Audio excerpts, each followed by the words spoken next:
What's going on, y'all? Taylor here with y'all 106.7. Today we are joined by 15-time Grammy winner, Country Hall of Fame member, Mr. Ricky Skaggs. Welcome to y'all. Howdy, Taylor. Thank you. Howdy. We are very honored to have you here today. Well, we love y'all. We love Ricky. Just watch or listen to your station all the time. It's just so great. And one of the reasons we love 80s and 90s country, because I was 80s and 90s country and still am, but we're in the 2025s playing bluegrass these days, but still love the old music. Oh yeah, what is it, like 12 number one hits or more that you have? Yeah, somewhere up in there. We play a ton of Ricky. How often do you listen to our station and hear yourself come on? Quite a few times. Yeah. And it's always good to hear it, and so I appreciate y'all remembering an old man. Of course, we appreciate the music, but you're a busy man. Busy man. You have a show coming up at the Ryman on July 22nd. Yeah, we're going to be playing Bluegrass nights again. I think that's our 10th or 12th year in a row, I think, to do it. But they have a series down there every year, and they have 4, 5, 6 different artists. They used to have them on Thursdays, but now they're having them on Tuesday nights this year. So I don't know what's the hubbub, with the change, but I think Springer Mountain Farms is the host of that and everything. But yeah, we're excited about getting back down there. We'll close it up. We're always batting clean up down there. Well, the Ryman's such a special place. It is. It is so amazing. And I've got a real great story. They were looking for some, instruments or something like that I have that they could put in the Ryman. They got this little small museum kind of a thing. And so David Collier had asked if there was anything I could put in there, and I said that would link to the Ryman. And I said, well, yeah. I said, when I was 7 years old, right back there on that stage, long before they did the big renovation, I said, my dad had me down here. We'd come down to see an Opry show, and of course that's where the Opry was in '61. And so I was leaned up against the wall playing my mandolin, and Earl Scruggs walked by and just stood there and listened to me play and just smiled that big old smile of his, and told my dad, said, he's good, said, I'd love for you to bring him down for an audition for our television show. And good gracious, I had no idea how that would go and be, but we went down for the audition, made it, and they set up a time to do it, and so I played that particular mandolin, this little Gibson mandolin that my dad had got me for my birthday, and when I was 7. So I played that, and so I still had that mandolin, and I had it in the Hall of Fame for just a little while. So I called my friend Ben Hall. I said, they want something of mine that they could put in the museum at the Ryman just for a little bit. And I said, can we make that work out? And so we did. We were able to do a thing. So now the Ryman has my little Gibson mandolin that I played on the Flat and Scruggs show, which the seed was sown there backstage with Earl Scruggs. So it's kind of special. So hopefully it'll be down there. I know they'd like for me to get it out and play it that night. So if I can get the time to set it up to where, it'll stay in tune. Be reunited with it. Be reunited, yeah. I'm sure there's some good mojo in that mandolin. There got to be. That is special. And when you were inducted into the Opry, you were the youngest person at the time to be inducted, right? Yeah, I think Allison was younger when she stepped up to the plate. Yeah, but yeah, that was something pretty special, and loved being an Opry member. I still love it. Ernest Tubb actually introduced me that night and did the whole deal and everything, induction. And I mean, to be inducted by Ernest Tubb, right? Emmy Lou used to call him a sincere bathroom fixture. And you played with Emmy Lou. Speaking of, yeah, I was with Emmy, about 2.5 years, but I recorded with her 2 or 3 years before that when I was living in Northern Virginia. her husband to be. It wasn't they weren't dating or anything then, but Brian Ahern from Toronto that produced all Anne Mary's country stuff, and not just her country stuff, but all of her big stuff. He started producing Emmy when she got on Warner Brothers, and anyway, he would come to Washington D.C. and do recordings up there with some of the seldom seen guys and some different musicians and all. And so I knew Emmy from DC, the DC time when I was living up there, and because she was playing a little club called the Child Herald, and it was up there in DC in Georgetown. And anyway, I knew her from there, and so anyway, she she would have me come and want me to play fiddle on some of her early stuff, before I got in the band, and so when Rodney Crowell put his notice in that he was going to be leaving and doing a solo career, Emmy called me, wanted to know if I would take the job, and I was in a band called Boone Creek with Jerry Douglas and Wes Golden and Terry Balcom, some guys like that, and we had just left J.D. Crowe, his band with Tony Rice.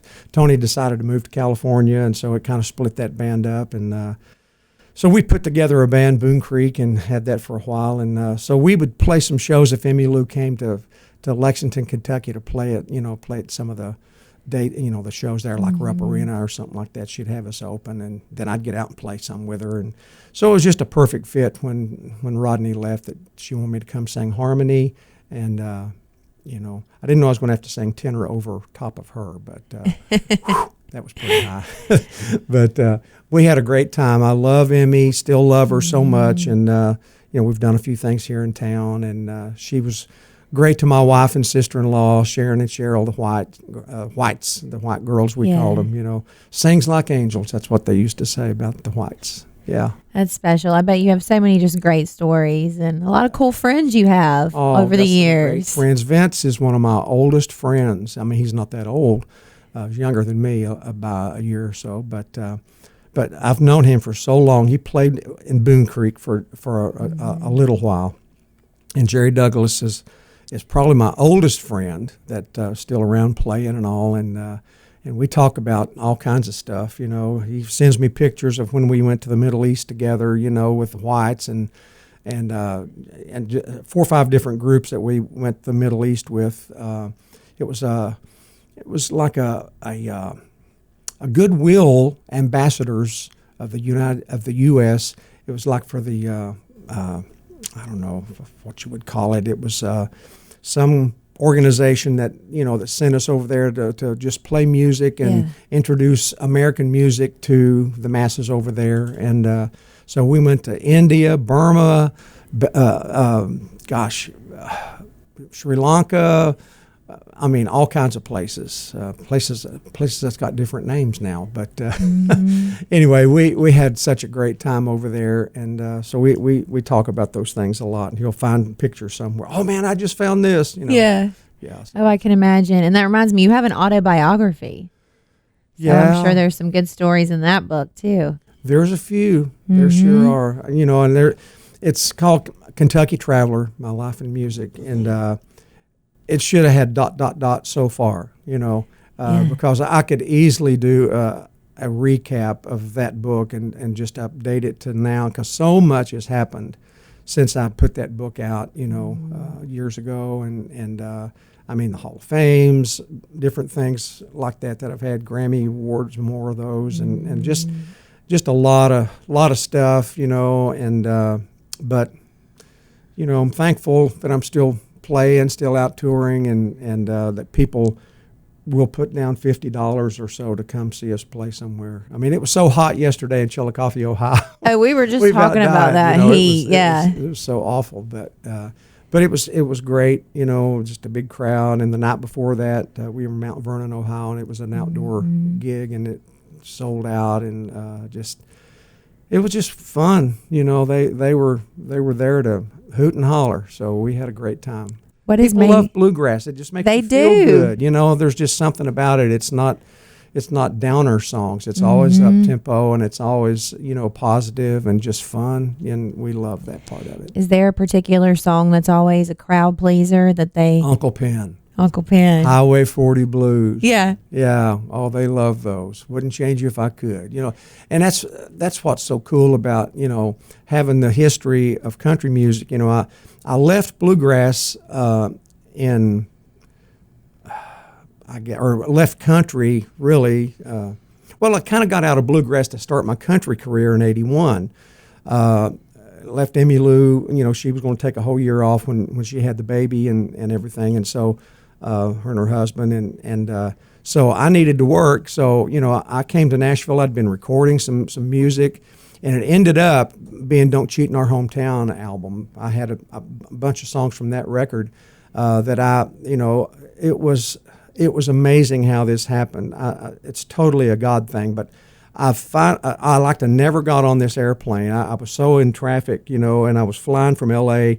To Nashville through Atlanta, and I'd been in studio, and I just got on the plane just about the time they was going to close the door, and my seat was all the way in the back in this big L-1011. I mean, it was huge, big Delta flight, and for some reason, this precious little stewardess came back and said, "Would you like to sit up front? I've got a seat up front." I thought, who do I have to kill for that? I mean, she was so kind. And so I said, yeah. So I took off and went up there in this big, spacious seat. I'd never flown in first class in my whole life, and been on a lot of flights with Emmy, but we didn't fly first class, or I didn't anyway. And anyway, they set me down, and this guy was sitting over on this side, and I know that he thought he was going to have, an open seat by him for the whole flight to Atlanta, but that changed. But anyway, I was sitting there listening to some roughs of that "Don't Cheat in Our Hometown" record, and this was long before I got a record deal in Nashville. Mm-hmm. So I was going to Nashville. I was going to do a session for Chet. And he had asked me to come play fiddle on a Janie Fricke thing and sing some harmony. Anyway, I'm sitting in this seat, and he hears me listening to music, and they're bringing dinner out and everything like that. And he said, "So what do you do?" I said, "Oh, I play with Emmy Lou. I'm a musician." He said, "Oh, I love Emmy Lou." He said, "What are you listening to?" I said, "Well, I'm just listening to some songs that I've recorded. It's for a record I'm doing." And he said, "Well, do you mind if I take a listen to it? I'm in the record business too." And I said, "Okay, sure."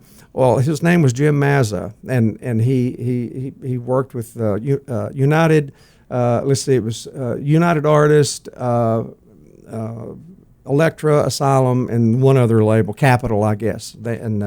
So there were three labels that had merged together, and so he listened to it, and he was bopping up and down, especially when he heard "Honey, Open That Door." I mean, that's before anybody had ever heard it, really.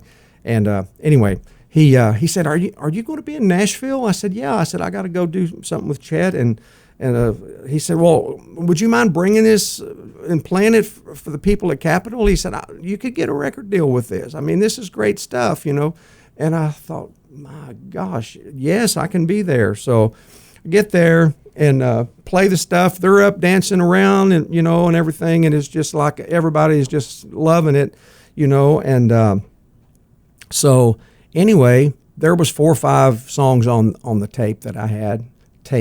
Right, cassette, yeah. Good old cassettes, good old analog. And so anyway, they said, could we make a copy of this and ship it out to our leaders out in Los Angeles? Because we have a deal that we have to all 3 sign off on signing somebody, before we can do it.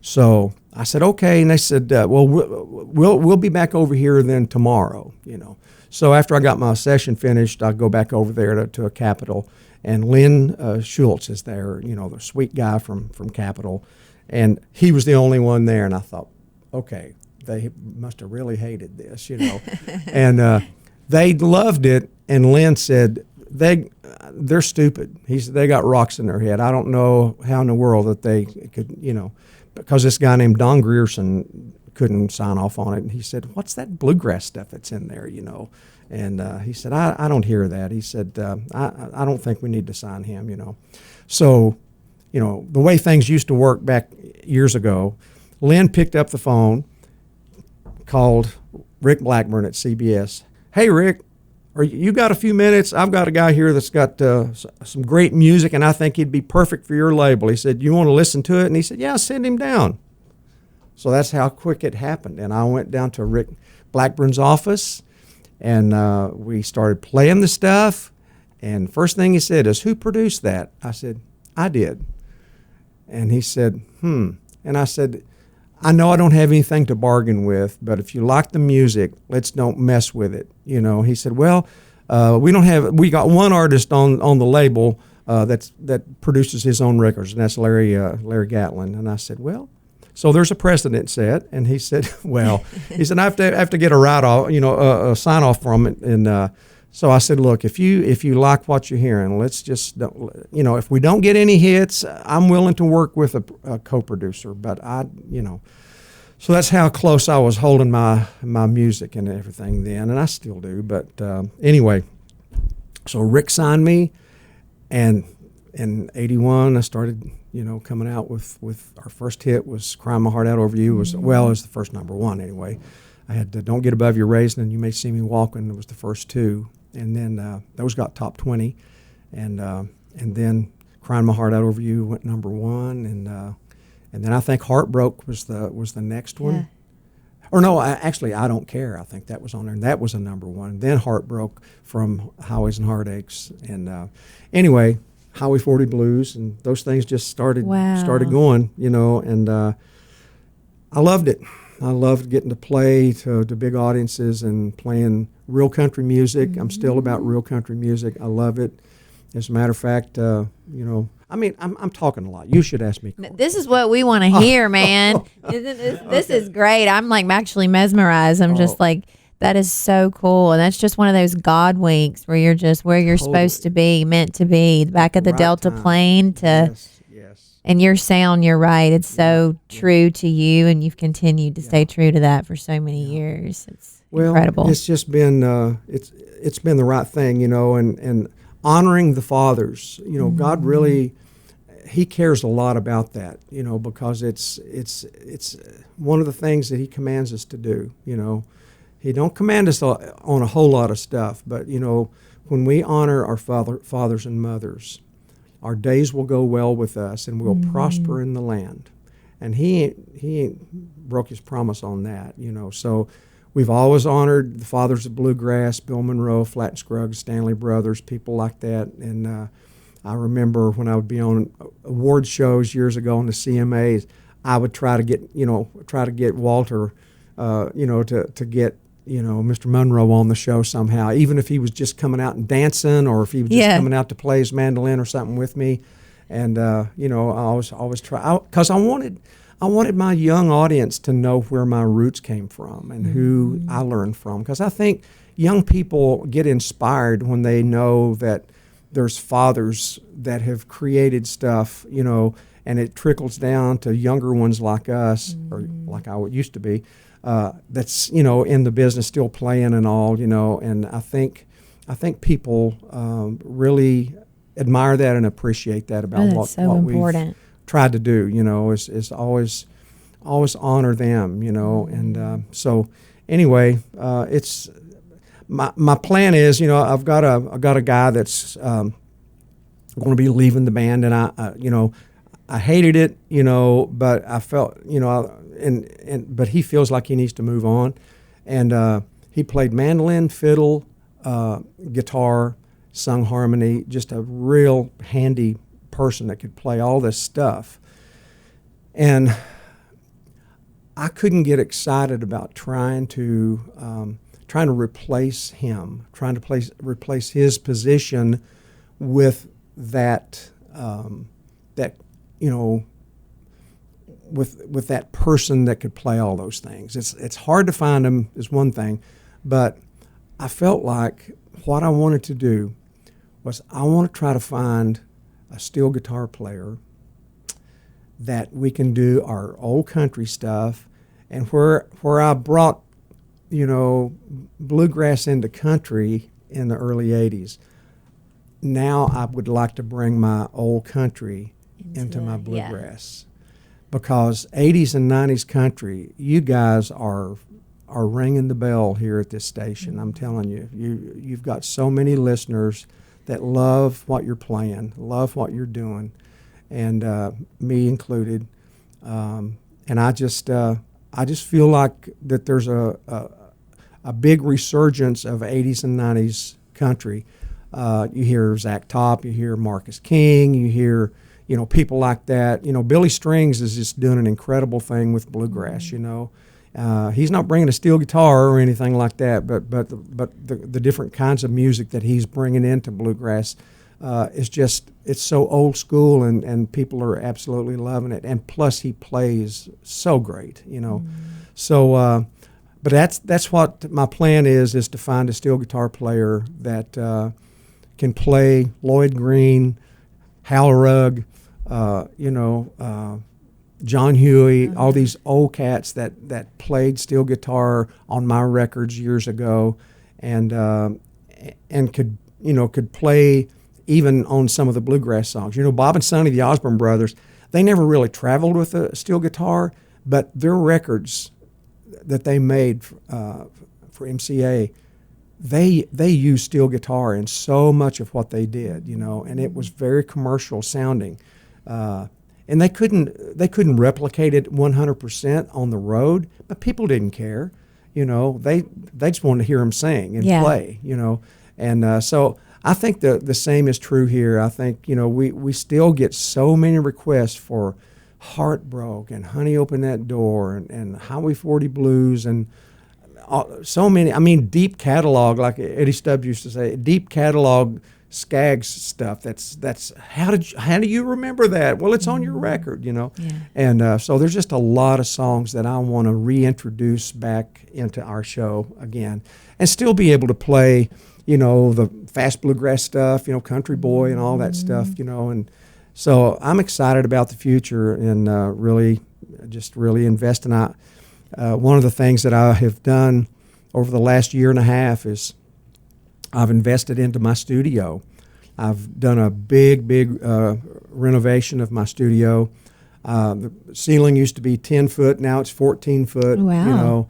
And wood everywhere. The floors are all wood, and they sound. It's just opened the studio up so much, and we took the beams out of the middle of the room and put up these big iron things and wrapped them, you can't even see them, but it's just so spacious in there. It's perfect for doing live video stuff, live broadcasts in there, so we're going to be doing some of that and recording a lot of people. A lot of folks thought that my studio in the past was just my studio, because it was called Skaggs Place, oh, that's Ricky's place. Yeah, he just does his stuff there. That's not true. It's always been a working studio. I mean, anybody that wanted to hire it, and so it's a creative space for other people as well. Yeah, whoever wants to rent it, and so we're having a big grand opening. I think sometime in the week of the 13th of July. Oh, that's exciting. We're excited. Yeah, we're ready to get it reopened. There's people that's been knocking on the door. When's that studio going to be done? Well, we want to come see it. That sounds really special. Yeah, come and do a live broadcast from there. That'd be fun. Don't tell us twice. We will be there. Are you actively making some new music in there? Oh, yeah. Yeah. That'd be awesome. We'd love that. We'd love to come out and see it. And I think at the beginning I said Country Music Hall of Fame member, but I can't let this pass without saying Bluegrass, National Fiddler Hall of Fame, Musicians Hall of Fame, Gospel Hall of Fame, Kentucky Music Hall of Fame. I mean, that's quite the journey. Yeah, that's a big trophy shelf, Yes, sir. that gets dust on it. We love to ask people, when you look back at your journey that you're still continuing to write, is there advice that you would give your younger self, maybe before you stepped on that Delta plane? What would you tell young Ricky? Well, know where your gift came from. My mom and dad raised me to be thankful for what I had, thankful for my gift, because God gave it to me, and to be thankful for it. But I also tell young kids to be an original, don't be a copy. God, I think He creates all of us with a unique DNA, with a unique voice, and He knows our voice. He knows our voice from anyone else's, And so if our our voices are different, then how much should our music be different? Because he wants us to, to be who he created us to be. Don't be Alan Jackson. Don't be Ricky Skaggs. Don't be George Strait. Be who God created you to be. You have a voice. Use it, and it's unique. And so but I love your stuff. Well, hey, I love your stuff too. But I loved Bill Monroe, but I can't sing like Bill Monroe. There's only one of you. That's right, and so that's what I try to tell kids. That's great. Yeah. So when you're not working in the studio and touring, what does life look like for Ricky Skaggs? Yeah, I'm thinking about. No, I mean I'm thinking. You're thinking about working. Yeah. No, me and Miss Sharon, we're always trying to think of what we're going to have for supper. Because we've both been on carnivore now for about a year. Okay. And I've lost like 42 or 3 pounds, and I feel great. My arms and shoulders don't hurt me anymore. Looking good. It's not. I just don't eat food that causes inflammation. Yeah. I don't eat sugar. Don't eat starch and grains and stuff like that. So just eating protein, and I feel so great. And so anyway, I'm kind of off all my meds. I haven't told my doctor yet, but I'm off my statins. And because they had me on cholesterol medicine for a couple of years, and after my heart surgery. But I'm doing great. I feel wonderful. That's great. But, Mr. Buck passed away. Sharon's dad passed away back in January, and we had his funeral, and at the Opry House. And so, we've been walking through that. But, he lived at our house for like 6 years with dementia and Alzheimer's. And so we kind of grieved for 6 years in a way, maybe even longer, but God told Sharon that when this funeral is over and you've celebrated his life, your season of grief is going to be over. And it really has been. I mean, it's just not been sad. I mean, they all went through Father's Day a couple of weeks ago. And they didn't get together and have any kind of a crying party. Oh, we miss Dad. We all miss him, but he don't miss us where he's at. He's in heaven. Absolutely. There's no it's a missing reunion. up there, And it's hard to be sad when he's so happy, And he lived such a great life and left us so many. He was one of the greatest musicians I ever knew. Ry Cooter said about Mr. Buck, because we went and toured with Ry. It was Cooter White Skaggs. We did a couple of years of touring off and on with that show, and it was so good, so much fun. We got every show we did. We've got them recorded, and they're so great.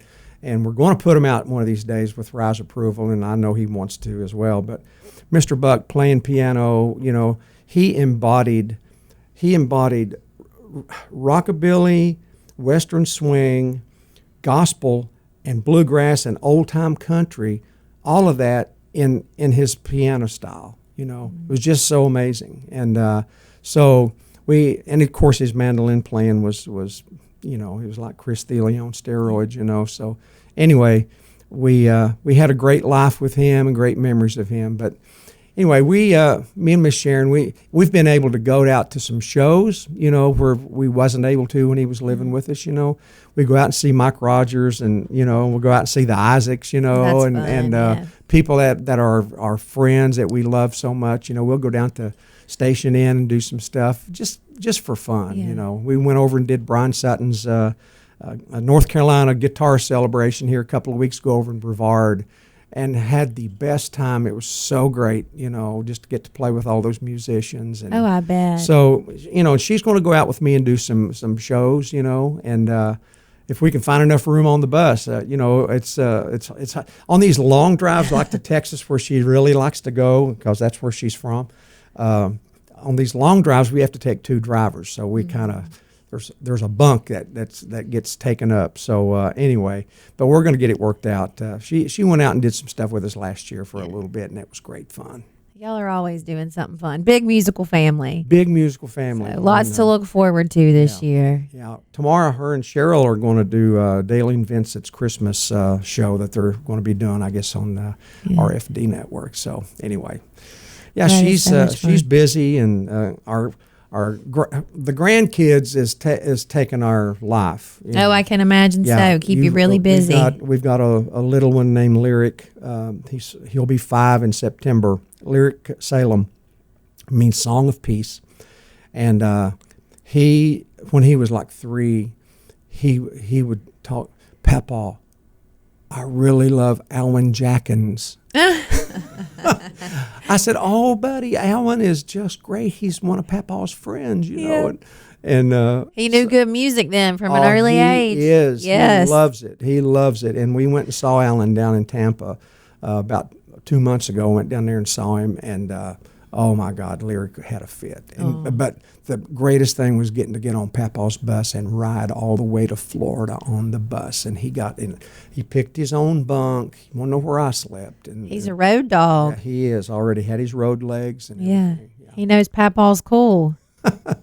He knows Papa loves Yeah. him. I know that. And Mamaw too. Mamaw's crazy about him. So they're That's coming out the awesome. week of the opening for the studio, and Yeah. going to get in the pool. They love to get in Papa and Mamaw's swimming pool. So Well, congrats on that studio and the thank Ryman you. Show, and such an exciting year. We are looking forward to that show. yeah. And people can stay updated on your website. Yeah, RickySkaggs.com. They can go there.